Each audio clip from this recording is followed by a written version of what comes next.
let's just get a sense of how this starts. Oops, see, that didn't work.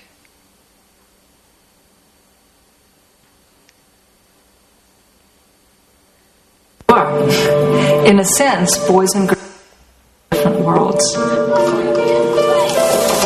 We tend to play with other children of the same sex.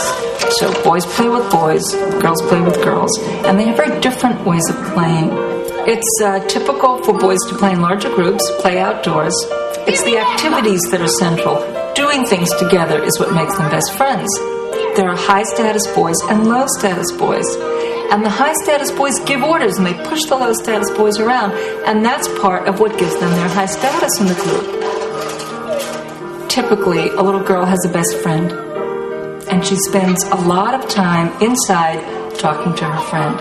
And it's the talking that makes them friends. Girls learn to emphasize the ways that they're the same as the other girls and downplay the ways that they might be better. So whereas a little girl who tells other girls what to do is bossy, a little boy who tells the other boys what to do may end up being the leader. In eavesdropping on little boys at play, our cameras picked up a typical example of how the boys emphasize the ways that each one is better and try to top each other when they talk about how high they can hit a ball. Mine's all the way up to there. Mine's up to the sky. Oh! Oh, man! Mine's all the way up to heaven. Mine's... Oh! Mine's up all the way up to God. Look how different the little girls are. Rather than trying to one-up each other, they're looking for ways that they're the same. In this example, the first little girl says, "Did you know my babysitter, called Amber, already has contact lenses?" And the second little girl says that her mother and her father also have the same thing. Did you know my babysitter, called Amber, had already contacts? My mom has already contacts, and my dad does too. Not only does she repeat the idea, but she even picks up the peculiar phrasing, "has already contacts." The same? That was a snippet of a video that was produced by Deborah Tannen, who's written many books on the differences between men and women and how they relate. That one was taken, that was from her book called Talking 9 to 5. Okay. And essentially what she is saying that, and what she has shown in her research, is that one of the factors that contributes to what happens in organisational life is how we are socialised, the differences, the different rituals, the different communication styles, the different ways we relate to each other that we learn very early on, especially those of us who hang out with lots of girls and those of the men who hang out with lots of males. They typically have those traits. They learn those traits, which gives men an unintentional but very useful advantage in organisational life. Yeah? So what boys do and what they've learned to do is avoid going into a low status position. They tend to focus on how to one-up themselves, how to demonstrate their ability. Yeah. Girls don't.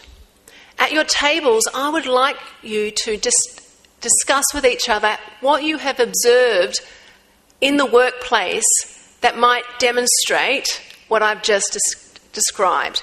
What have you observed at work? What do men do? What do women do? And how does it translate in your workplace? I'm going to give you just a couple of minutes, and then Michelle is going to go around with and hear some of your examples. This means you have to talk.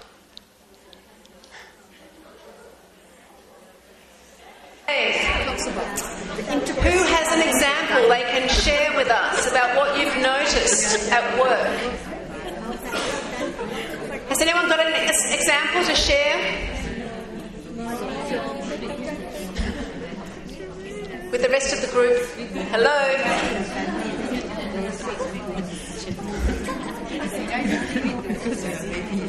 Has anyone got an example they can share? What have you noticed in the workplace of men acting in this way? Any particular situations you've noticed? Can we have a hand up if someone's willing to share? No one's willing to share. Remember, this This is all about women learning how to speak up, get noticed, and be heard. Here's a wonderful opportunity. Can someone put their hands up, someone brave enough to share an example of what you've seen, what you've heard? Does this happen always in this sort of environment? Was there someone over there? Yeah? Sure. Well, we didn't have a typical example. My name is Irene. And hello, Irene. I work in a very male-dominant environment. Right, you have lots of examples. Yeah, and in a sales team, which is again predominantly male, because it's an engineering and energy equipment environment, you hear a lot of the male sales personnel come back and they will sort of talk about their wins. Yeah. How much they book for the day, the week, and then typically some of them will say, "Oh, okay, so can you tell me how do you do it?" But then the next person will say, "Oh, I've actually a bigger win, etc., etc." So that's something very distinctive in some of the discussions. Great. So one-upping themselves, yeah, rather than showing higher, but just talking about results. Any other examples? Has anybody not seen this? Okay.